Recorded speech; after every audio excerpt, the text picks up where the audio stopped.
بھارت کی جانب سے پاکستان کے خلاف کی جانے والی ایک اور سازش رشیا نے ناکام بنا دی۔ یہ سازش کیا تھی اور رشیا کا اسے ناکام بنانے میں کیا کردار ہے؟ عامر رضا میرے ساتھ موجود ہیں، ان سے بات کرتے ہیں۔ عامر بھائی، یہ ساری کہانی کیا ہے، ہمارے ناظرین کو بتائیے گا۔ اچھا، یہ بالکل کہانی ایک ہے کہ روس جو ہے پاکستان کو انجن فروخت کرنا چاہ رہا تھا، اور یہ جیٹ انجن سے جو کہ ہمیں چاہیے تھے اپنے JF-17 تھنڈر بلاک 3 کے لیے۔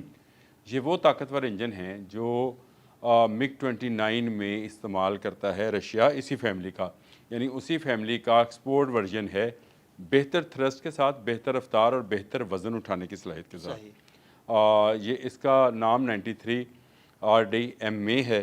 اس سے پہلے جو تھا وہ 93 RD ہے، جو وہ اپنے MiG-29، لیکن انہوں نے اب ایکسپورٹ ورژن بنایا۔ پاکستان کی خواہش یہ تھی کہ وہ اپنے بلاک 3 کے جہاز، کیونکہ اب وہ بھی ایکسپورٹ ہو رہے ہیں بالکل اور ان کے نئے آرڈرز بھی آنے والے ہیں۔ آپ کو پتہ ہے کہ کون کون سے ملکوں سے آرڈر آنے والے جی ہیں۔ بالکل۔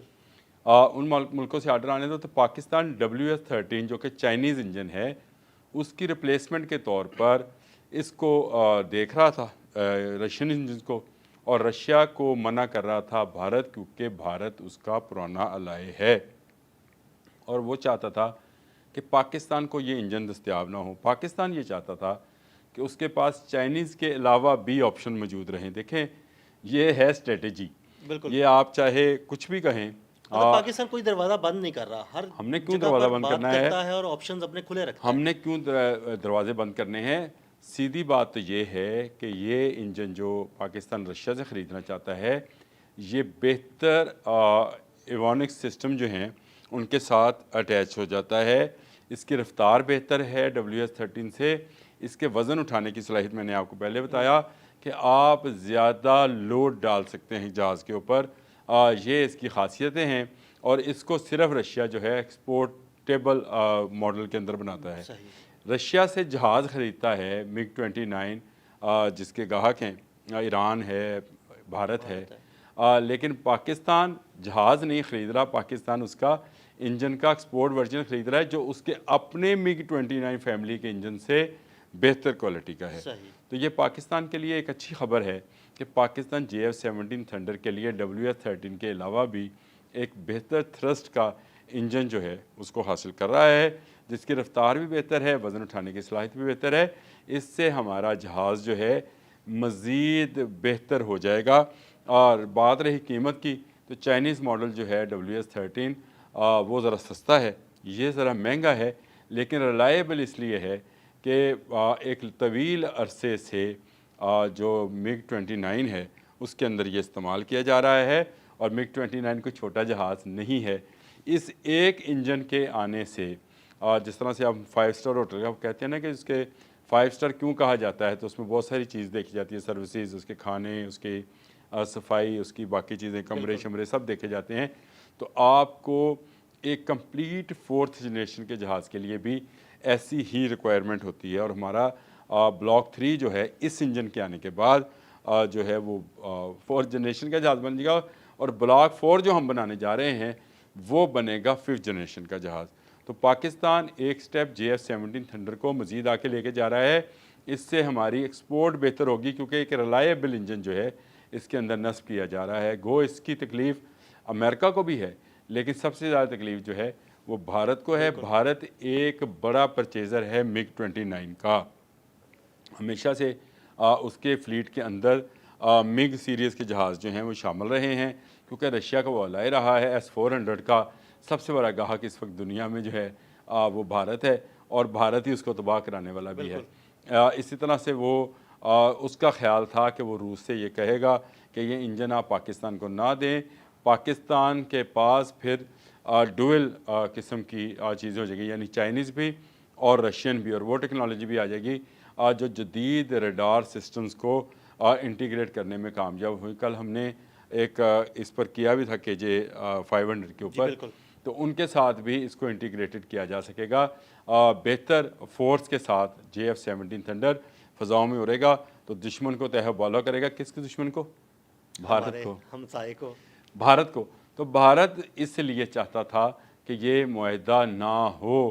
بھارت نے مزید S-400 لینے کی جو ہے آفر بھی کی، بھارت وہاں سے مزید طیارے جو ہے جو SU ہیں سیریز کے وہ بھی لے رہا ہے، لیکن رشیا نے اس کی یہ بات نہیں مانی۔ کیوں نہیں مانی؟ اس لیے کہ رشیا چاہتا ہے کہ اس کا یہ انجن ایکسپورٹ ہو دنیا بھر میں، اور اگر اس کو پاکستانی استعمال کریں گے تو اس کا مطلب اس کی ریلیبلٹی اور اس کے ایکسپورٹ ورژن کی دنیا بھر میں پذیرائی ہوگی۔ یعنی رشیا بھی چائنا کی طرح اپنا دفاعی ساز و سامان پاکستان کے ہاتھوں ٹیسٹ کرنا چاہتا ہے۔ وہ کہتے ہیں کہ جو فاتح ہوتے ہیں نا ان کے ساتھ لوگ کھڑے ہوتے ہیں، بالکل ڈیفیٹڈ کے ساتھ بہت کم لوگ ہوتے ہیں۔ اس وقت بھارت ڈیفیٹڈ ہے، پاکستان فاتح ہے، اور پاکستان کی ایئر فورس فاتح ہے۔ آج صبح ہی میرے ایک دفاعی تجزیہ کار دوست ہیں، ان سے میری گفتگو ہو رہی تھی، تو وہ مجھے یہ کہہ رہے تھے کہ مستقبل میں آپ کی نہیں پوری دنیا کی ایئر فورسز ہی جنگوں کا فیصلہ کیا کریں گی۔ یہ ممکن نہیں رہا کہ آپ گراؤنڈ فورسز کے ساتھ کسی ملک کے اوپر قبضہ کریں۔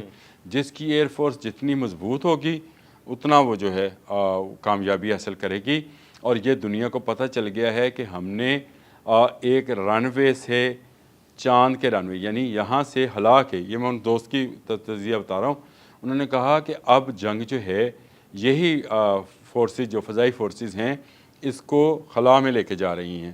تو اس کا مطلب یہ ہے کہ آنے والے دنوں میں آپ کو وہ سٹار وار کے پروگرام جو ہم فلموں میں دیکھا کرتے تھے جس میں لیزر گنز استعمال ہوتی تھی، یہ بھی جو ہیں آپ کو نظر آنا شروع ہو جائیں گی۔ لیکن اس وقت کی پوزیشن کے مطابق اگر پاکستان رشیا سے یہ انجن حاصل کر رہا ہے تو پاکستان کا JF-17 تھنڈر بلاک 3 جس کو 3.5 جنریشن کا جہاز کہتے تھے، یہ 4th جنریشن کے جہازوں میں شامل ہو جائے گا۔ اس کی قیمت بھی بڑھ جائے گی اور اس پر لوگوں کا اعتماد میں بھی اضافہ ہو جائے گا، اور پاکستان کا دفاع بھی مضبوط، کیونکہ ہمیں دونوں ملک عزیز سے مراد یہ ہے کہ رشیا بھی ہمارے بہت قریب ہے، ہمیں لاجسٹک کی وہاں پرابلم نہیں ہے، چین ہمارا دوست ہے، اور مزے کی بات، دلچسپ بات یہ ہے کہ چین بھی چاہتا ہے کہ یہ انجن جو ہیں وہ پاکستان میں آئیں۔ چین کیوں چاہتا ہے؟ جو ٹیکنالوجی پاکستان میں آئے گی وہ ایکچولی چائنا میں آئے گی۔ دیکھیں بات سمجھے، دنیا میں اس وقت جو ریس ہے، ہم نے ایک کان پہ کیا تھا، تو خوشخبری یہ بھی ہے کہ کان کے لیے انجن جو ہے امریکہ سے لینے سے انکار کر دیا ترکی نے، اور اس پہ اپنا انجن اس نے ڈیولپ کر لیا ہے۔ اب گیم ہے، میں نے جب آپ سے کہا کہ یہاں سے خلا تک گیم ہے، تو انجن کی گیم ہی ہے۔ کوئی فورس ہوئے گی نا جو انسان کو خلا تک لے کے جائے گی، وہ کیا فورس ہوئے گی؟ وہ انجن ہوگا۔ تو اسی انجن کو لے کر اس وقت دنیا جو ہے اس کی نظریں بہت سارے کمپنیز پر ہیں۔ ہمیں جو رشیا سے بہتر انجن مل رہا ہے تو ہم اس کو کیوں کریں گے؟ ہاں، جو 5th جنریشن کا انجن ہے وہ ہم ضرور چائنا کے ساتھ ہی اس کو ڈیل کریں گے، کیونکہ چائنا کے پاس 5th جنریشن کی کافی بڑی رینج ہے، یا بہت زیادہ اقسام ہیں ان انجنز کی، اس کے لیے ہم کریں گے۔ لیکن ترکی بھی ہمارا بھائی ہے، اگر اس نے انجن ڈیولپ کر لیا ہے تو اس پر بھی غور کیا جا سکتا ہے۔ اوپن ہے ہمارے لیے مارکیٹ۔ چین ہمارا بھائی ہے، دوست ہے، ہمسایہ ہے، لیکن رشیا سے بھی ہماری کوئی دشمنی نہیں ہے۔ وقت نے یہ ثابت کیا ہے کہ رشیا کاروباری لوگ ہیں، وہ اپنا کاروبار دیکھ رہے ہیں، وہ بھارت کی دوستی نہیں دیکھ رہے، اور انہوں نے وہ انجن جو ایکسپورٹ کے لیے بنایا ہے اس کے لیے پہلی چوائس JF-17 تھنڈر بلاک 3 کو بنایا ہے، جو 4th جنریشن کا جہاز ہونے جا رہا ہے۔ اور یہ 4th جنریشن کے جہاز میں اگر ہم اسٹیلتھ ٹیکنالوجی شامل کریں گے تو یہ سپر اسٹیلتھ ٹیکنالوجی، تو یہ 5th جنریشن میں چلا جائے گا، یعنی ایک سٹار اور اس کا بڑھ جائے گا، بہتر رڈارز کے ساتھ، بہتر ایویونک سسٹم کے ساتھ، بہتر میزائلز کے ساتھ یہ چلے جائیں گے 5th میں۔ ابھی ہمیں 4th کے لیے آرڈرز ہیں ہمارے پاس، اور ہمیں جلد از جلد ان آرڈرز کو بھگتانا بھی ہے، جہاز لوگوں تک پہنچانے بھی ہیں۔ اس لیے ہمیں بھارت روک نہیں سک رہا ہے۔ اس وقت دنیا بھر کی نظریں پاک فضائیہ پر ہیں، اور پاک فضائیہ جس انجن پر، جس جہاز پر انگوٹھا کھڑا کر دے گی، دنیا میں اس کی ویلیو بڑھ جائے گی۔ بالکل، بہت شکریہ عامر بھائی۔ جی بالکل، عامر رضا نے بڑی تفصیل کے ساتھ بھارت کی ضلالت اور اس انجن کی کہانی سنائی۔ عدیل احمد اور عامر رضا کو اجازت دیجیے گا۔ اللہ حافظ۔